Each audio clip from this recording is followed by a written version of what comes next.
Here's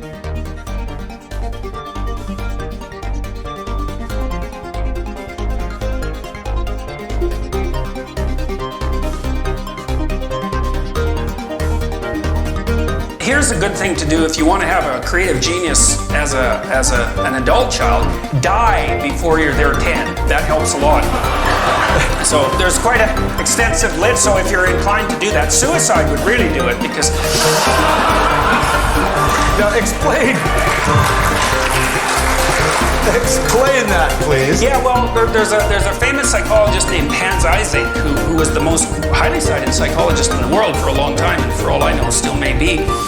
He wrote a great book called Genius, which is a real study of creativity. It's the real thing, and so people just hate it because it's not full of platitudes that will make you feel good. He says to be truly creative, you have to have a near genius level IQ, and that sort of puts you in the 1 in 1,000 range. So that's kind of annoying to begin with. But he's also found that early traumatic experiences are good predictors of late creativity. Now we should also say that early traumatic experiences are also great predictors of catastrophic adult lives. But you can imagine the thing that people don't understand about creativity, or one of them, is that there's no reason to be creative unless you have a problem to solve. If someone dies on you young and you're forced to fend your way in the world and to deal with that kind of trauma, you have to put yourself together in a creative manner, and it's no joke. And so early negative experiences allied with high intelligence and this kind of temperament that we were talking about is one of the things that fosters creative production. And parents are misinformed about this sort of thing because they think that if they just do laissez-faire things with their children, you can do anything you want, they'll automatically be creative. It's like, that's the stupidest thing you can possibly imagine, because that's how creativity works. Creativity emerges when you put serious constraints on things. So in order to have someone be creative, you have to set them a difficult problem. Great literary figures, Dostoevsky, Tolstoy, people like that, Shakespeare, man, they're solving tough problems. And someone like Picasso, he invented an entirely new way to see. It's like, try that. You can crush it. You can crush it. Crush creativity. Oh, sure, that's easy. We do that all the time. And you're usually pretty happy about it too.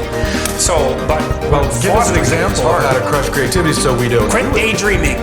Oh my God, yes. Yeah, that's the same thing as saying quit being creative. That's the same thing. Quit daydreaming. It's like, quit using your imagination.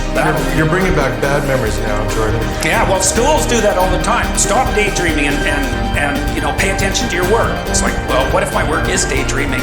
Well, then we're going to punish you because you're going to be a good worker in a factory. Creative people overrepresented among people who you might regard as failures over their life course, and radically overrepresented among people that you would regard as spectacularly successful. And that's the high risk, high return gambling strategy, essentially. So if people understood the relationship properly between creativity and economics, then we wouldn't have to have an ideological discussion about creativity, right? Because practical one. We'd have a practical one. It's like, well, I don't think much of artists, says the lawyer, but they generate a lot of income, and I'm pretty happy about money. It's like, okay, maybe we can have a discussion. You can't get creative things published. You can get incrementally better things published. Creative things, it's like no one has any idea what to do with them, and the non-creative people will think, no, that's rubbish. It's like they don't know any better, but it's very, very hard to evaluate. But art is not decoration. That's absolutely foolish. Art is exploration. And artists train people to see. So here's a way of thinking about artistic and creative people from a biological perspective. So imagine that the world is basically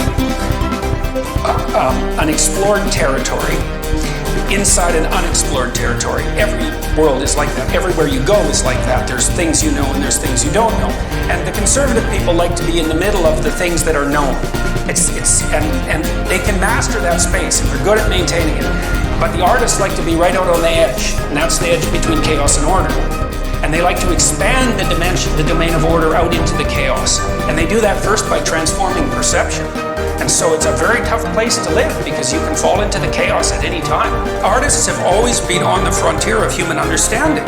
The artist bears the same relationship to society that the dream bears to mental life. Like when you're dreaming at night, you're actually pretty creative when you're dreaming, and that's why when you remember a dream, you think, oh man, like where did that come from? Which is pretty weird, eh? That something can happen in your head and you have no idea how it got there or what it means. That's a bloody miracle, you know? Every night that happens. It's like, I had a dream. Where did it come from? What does it mean that you had it? How can you not understand it? How can you produce something like that? It's like a whole movie that you don't even understand. You produce it. You don't produce it, you experience it.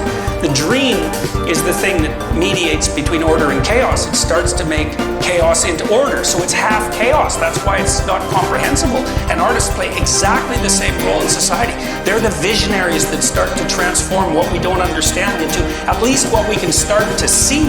And they've always been that. They've always been at the vanguard. That's their biological niche. So they're creating confidence for the community. They're the civilizing agents. So, you know, zebras hypothetically are camouflaged, right?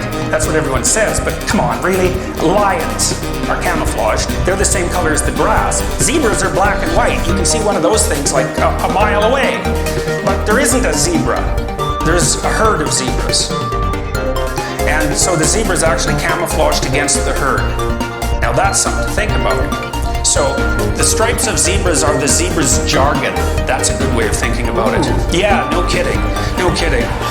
So anyways, so biologists go out and study zebras, the zebra biologists, and they gotta watch a zebra to figure out what it's up to. So they watch a zebra and then they make a note and then they look up and they think, oh my God, like which collection of black and white stripes was that zebra? Because the stripes don't outline the zebra and they camouflage the zebra perfectly against the herd. So if you look away from the zebra down and back up, you don't know what you're looking at. So the biologists think, oh crap, we better solve this problem. So they drive up to the herd with a jeep and a bucket of red paint and a stick with a rag on the end of it, and they paint one of the zebra's haunches with a red spot, or they clip its ear like you do with cattle. Then you can keep track of the zebra. Guess what happens to the zebra? The lions eat it. Oh. Right. Oh, it's right. Bloody right. Oh, yeah. The lions cannot hunt a single zebra down unless they can identify it, because they organize their hunt. They have to organize their hunt around and identify. You can't hunt 4 zebras. You can only that's hunt right. one at a time. You can't hunt a blur of zebras. And so the reason they go after the little ones or the ones that limp isn't because, you know, they're part of kind nature and just culling the weak. That they like a nice, healthy, delicious, juicy zebra as much as the next person, you know. But they have to be able to identify. So the thing is you make yourself colorful. You stand out. The lions will kill you.